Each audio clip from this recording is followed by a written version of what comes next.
Oke, sekarang gue udah sama Suzuki Splash tahun 2015 dan ini tipe yang GL dan transmisinya manual. Oke, jadi ini adalah city car-nya dari Suzuki yang dulu tuh sempat populer banget ya di tahun sekitaran 2013-an ya sampai 2015. Dan sekarang udah stop produksi.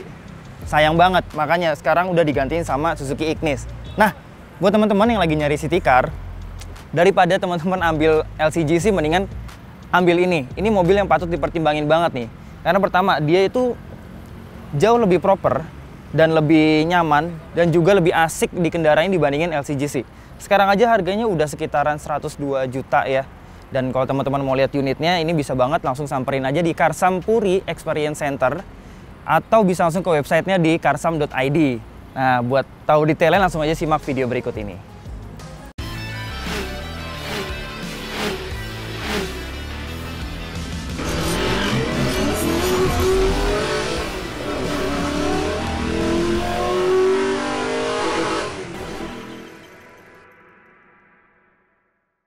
Secara dimensi ya, kalau dilihat dari depan, ini mobil sedikit agak lebih lebar ya dibandingin kebanyakan city car lainnya. Karena dia emang desainnya agak ngebulet gitu ya. Tapi secara tinggi, ini jadi satu-satunya city car yang paling tinggi nih kalau nggak salah nih. Lihat aja tingginya. Ini dibandingin Brio, dibandingin mungkin kayak Etios, ini jauh lebih tinggi. Dan nanti kita akan rasain di dalam gimana efeknya buat headroom. Secara dimensi, panjangnya oke lah, dia nggak terlalu panjang, dia cukup compact dan ini cocok banget ya buat teman-teman yang mau pakai mobil ini buat harian. Desain depannya, ini karena dia udah facelift, dia grillnya kelihatan kayak gede gitu ya dan dipisahin sama panel body di tengah sini. Jadi kesannya kayak mobil-mobilnya Audi gitu ya. Fog lampnya dia juga udah beda dibandingin sebelum facelift. Tapi tetap yang bagian atasnya masih mirip-mirip. Ini semuanya masih pakai halogen lampunya, full, nggak ada LED sedikit pun. Lampu kecil, lampu jauh, sein, fog lampnya semua masih pakai halogen. Gue suka bentuk peleknya nih. Dia pakai palang 8 dan bentuknya tuh oke banget. Dia pakai ring 15 dan dia itu meskipun yang belakangnya masih tromol, tapi dia udah dapat ABS, EBD, BA kalau nggak salah ya. Kalau dilihat dari samping, desainnya tuh kayak anak panah gitu ya. Jadi di sininya tuh agak ngelekuk nih di bagian kacanya. Dia tuh nggak lurus ke bawah tapi agak nuki ke dalam. Terus bodi belakangnya dia agak keluar lagi. Depannya tuh kayak lancip gitu. Nah, di bagian belakangnya nih yang lumayan agak kontroversial ya. Ini sih selera ya. Kalau menurut gue sih desainnya unik. Meskipun bagi sebagian orang kayaknya agak aneh gitu di bagian belakang, terutama di bagian lampu dan bagian kacanya sini ya, yang tadi agak nekuk ke dalam gitu, jadi kayak cekung gitu. Tapi gue sih suka bagian belakangnya, oke lah.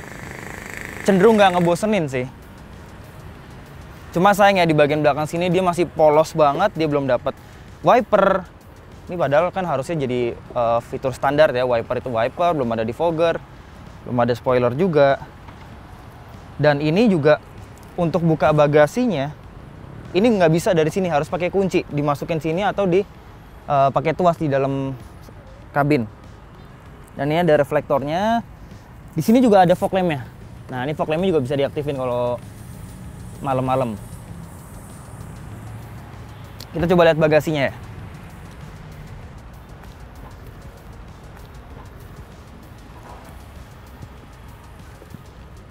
Bagasinya oke lah ya. Ini boleh dibilang cukup luas karena dia dalam nih. Ini dalam banget. Dan ini gue suka dibandingin dia dibuat desainnya rata sama bibir bagasi. Karena apa? Karena untuk bawa barang ini jadi volumenya bisa lebih banyak gitu. Sini kalau kita mau ngeluasin bagasi juga masih bisa. Ini kita ratain. Dan dia formatnya 60-40 ya. Tapi karena dia bagasinya yang sini dalam banget, jadi dia emang nggak bisa dibuat full rata sama lantai. Tapi ini udah cukup oke sih buat sebuah city car. Di bawah sini dia ada ban serep, tapi ban serepnya bukan yang ukuran 15 kayak bawaan aslinya. Ini ukurannya 1 inch lebih kecil. Dan dia pakai pelek kaleng. Ini harusnya ada partner shelf-nya, cuma kayaknya udah hilang nih. Nah, kalau kita lihat sini ya. Lihat tutup tangki bensinnya ya.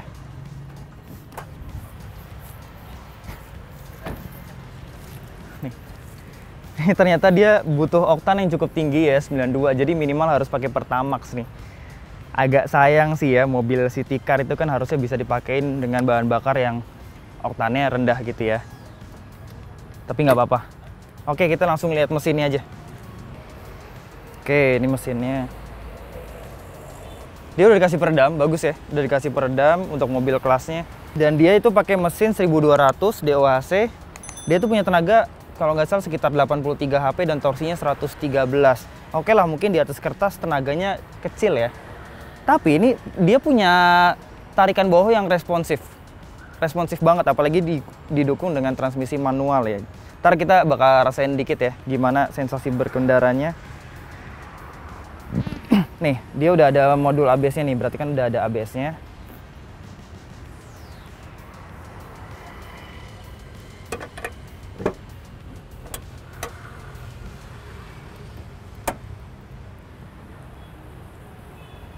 Nah, ini kuncinya nih. Kuncinya masih standar banget ya, belum kegabung di sini ya remote-nya. Tapi seenggaknya ini udah immobilizer. Jadi cenderung aman lah. Oke, kita langsung lihat dalamnya aja. Oke, coba kita starter ya. Dan ini getaran mesinnya halus banget, jauh dibandingin LCGC. Dan yang gue suka adalah suara mesinnya. Dia suara mesinnya sporty banget.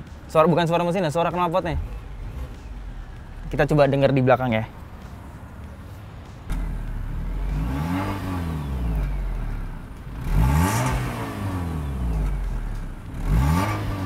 Asik ya suaranya ya. Suaranya kayak ngebas dan bulet gitu. Oke.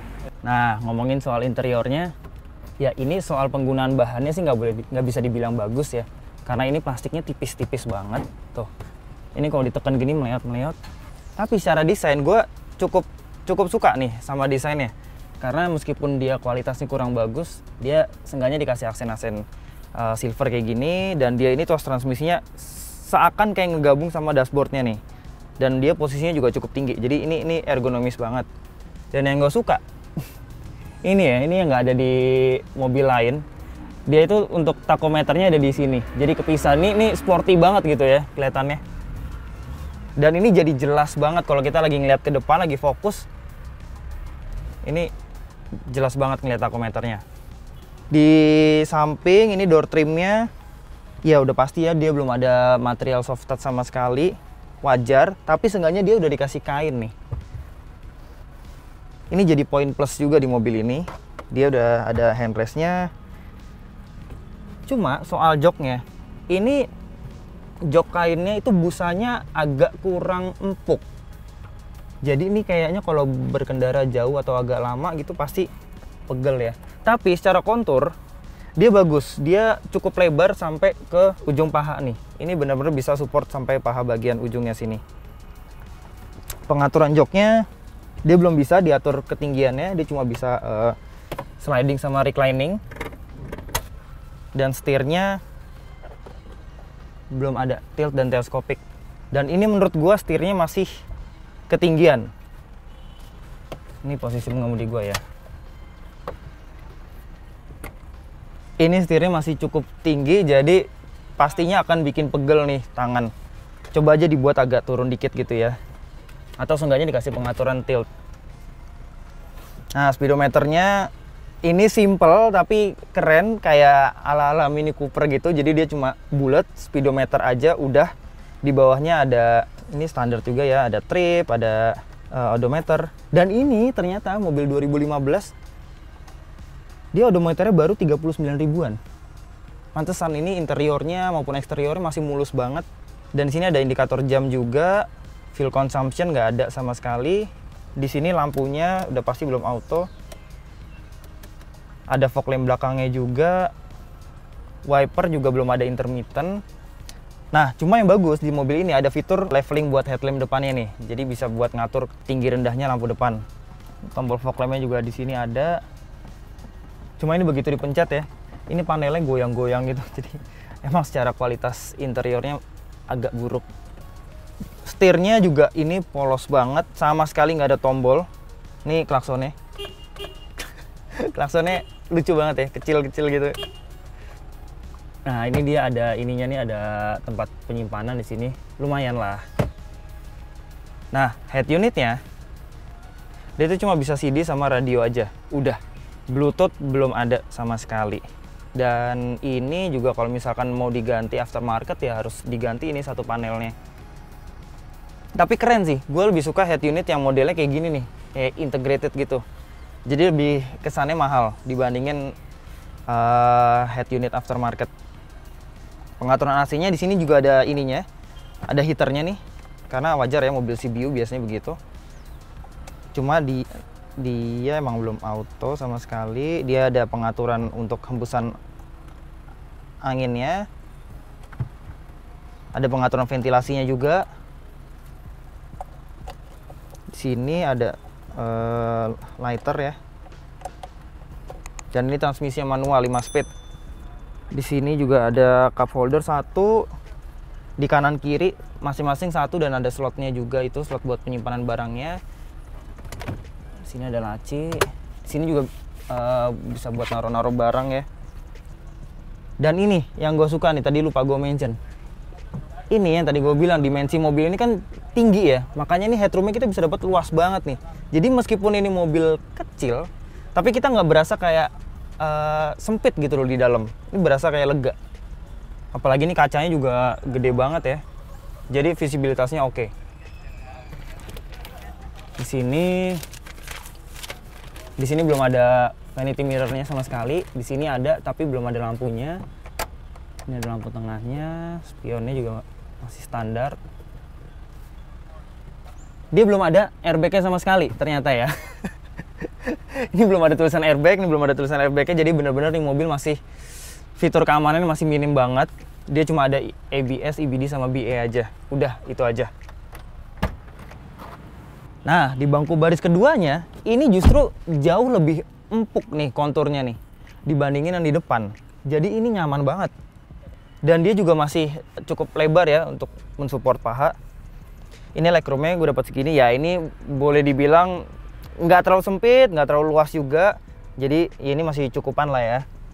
Tapi secara headroom lagi-lagi karena dia mobilnya cukup tinggi, makanya headroomnya kita bisa dapat lumayan luas nih.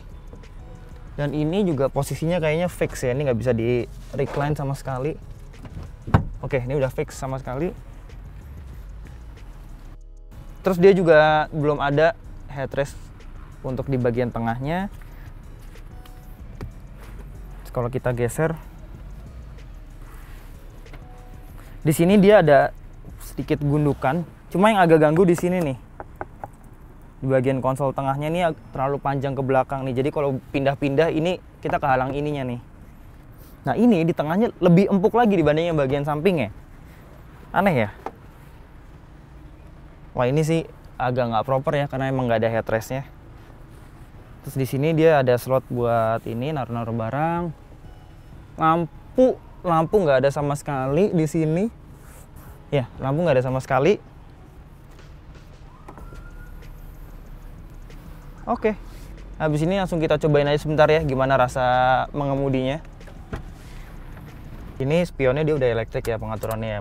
Cuma emang belum auto retract. Kita langsung cobain aja. Dan ini koplingnya enteng banget sih. Ini emang khasnya Suzuki ya. Sampai Suzuki R3 yang manual pun juga koplingnya rasanya sama kayak gini, seenteng ini. Selain koplingnya enteng, ini juga tuas persnelingnya juga enteng banget nih. Asli ini enteng banget. Jadi meskipun manual ya dia nggak terlalu capek lah ya buat di dalam kota. Cuma dia emang kalau pertama kali kita belum terbiasa ya sama mobil ini, di RPM bawah itu suka endut-endutan nih mobil. Gua nggak tahu kenapa. Setirnya ya oke lah, nggak terlalu enteng, nggak terlalu berat juga. Dia kayaknya udah IPS deh setirnya. Tapi ini yang gue bilang nih, meskipun dia di atas kertas ya, torsinya nggak seberapa, tenaganya juga nggak seberapa, tapi kalau kita injek gas dikit aja, dia tuh mobilnya langsung narik gitu. Asik nih, mobil asik banget. Coba kita tarik dikit ya. Asik loh ini mobil buat di kondisi stop and go ya, ini cocok banget sih. Karena dia karakternya emang bener-bener tenaga bawah banget. Dan dia perpindahan gigi juga rapat-rapat. Makanya torsinya juga ngisi terus ya. Cuma biasanya karakter kayak gini, itu di tolnya rada ngos-ngosan di atas kecepatan 100.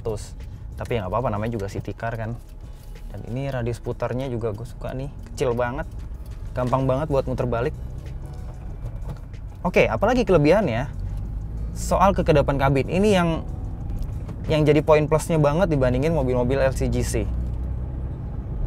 Dia kualitas peredaman kabinnya jauh.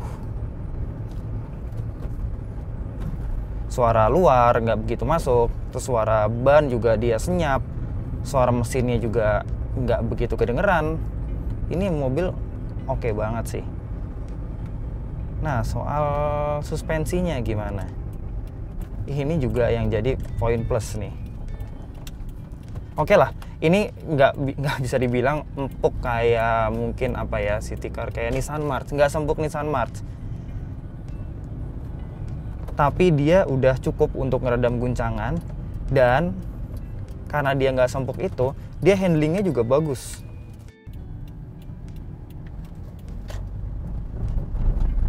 Oh, kena speed trap gitu dia cuma dep. Nih kita belok nih kayak gini nih. Enak nih, body rollnya nggak begitu kerasa. Tuh.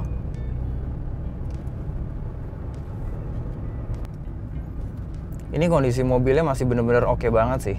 Apalagi dia emang baru 30-an ribu kilometer kan.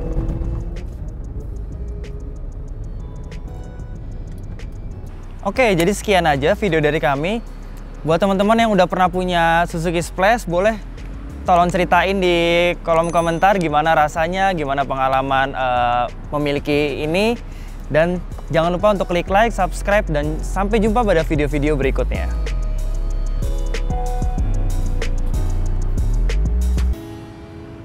Mobil 1, 2, 3